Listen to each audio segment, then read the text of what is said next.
Tiniyak ni Pangulong Bongbong Marcos ang tulong sa mga overseas o Pilipino at kanilang mga pamilya sa latest vlog ng Pangulo.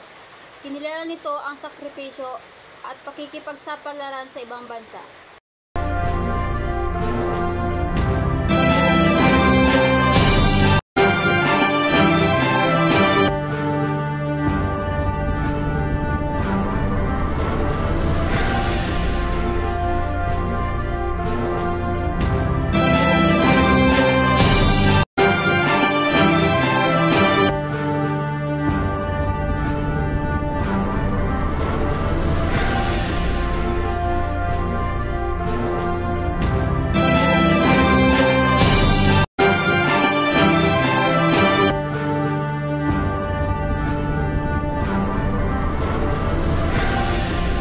Lumago sa 5.7% gross domestic product o ekonomiya ng bansa sa unang quarter ng 2024.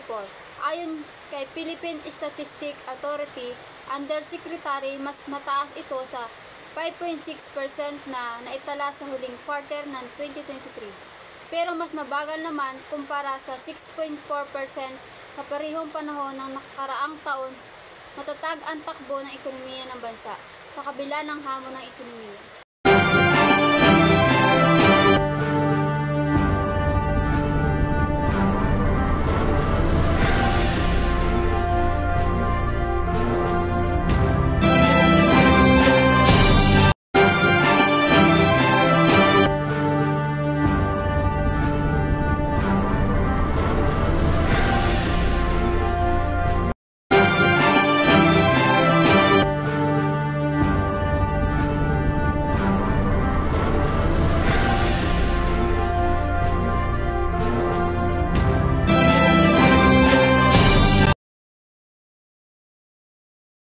Dumami ang bilang ng Pilipinong walang trabaho noong Marso ayon sa Philippine Statistics Authority. Naitala sa 3.9% ang unemployment rate o katumbas ng 2 milyong Pilipinong walang trabaho.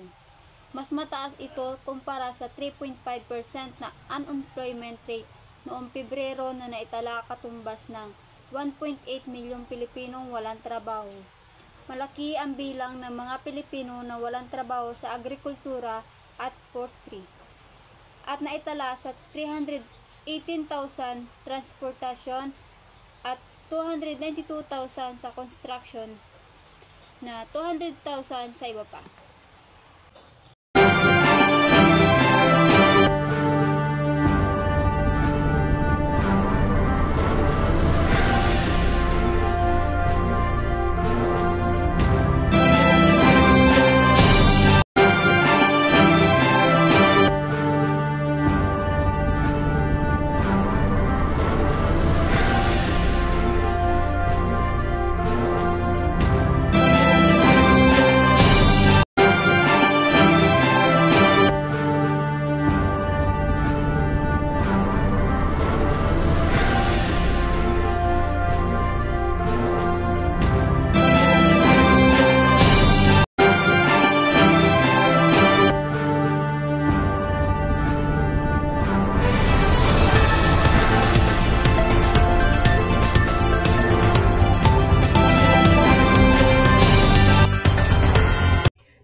Undefeated and defending champion na Skull Smasher sa 2024 Premier Volleyball League Conference.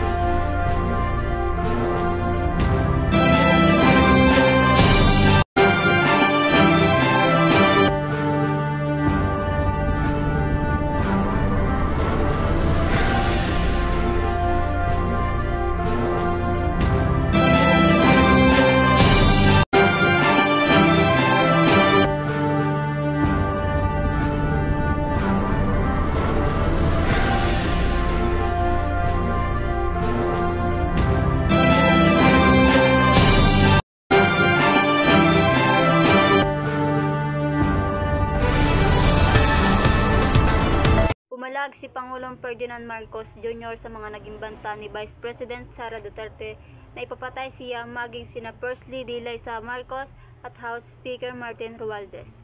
Iginiit ng Pangulo na hindi dapat kinukonsente ang mga kriminal na hakbang. Nakakabahala ang mga pahayag na narinig natin nitong mga nakarang araw.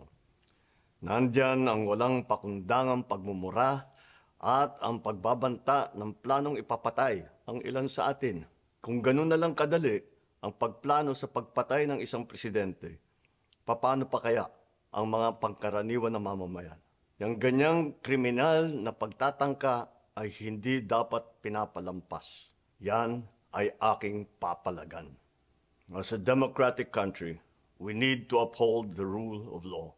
Ako, bilang pinuno ng Executive Department at lahat ng mga nanunungkulan sa pamahalaan ay may sinumpaang tungkulin na tutupdin at pangangalagaan ang konstitusyon at ang ating mga batas. Kaya hindi tama ang pagpigil sa mga halal ng bayan sa paghahanap ng katotohanan. Hindi na sanang hahantong sa ganitong drama kung sasagutin lamang ang mga lehitimong katanungan sa Senado at sa House of Representatives. Ang katotohanan ay hindi dapat itokhang. Tapos na sana ang usapang ito kung tutuparin lamang ang sinumpaang panata na bilang lingkod bayan ay magsabi ng totoo at hindi hahadlangan. Imbis na diretsahang sagot, nililihis pa sa kwentong chicheria.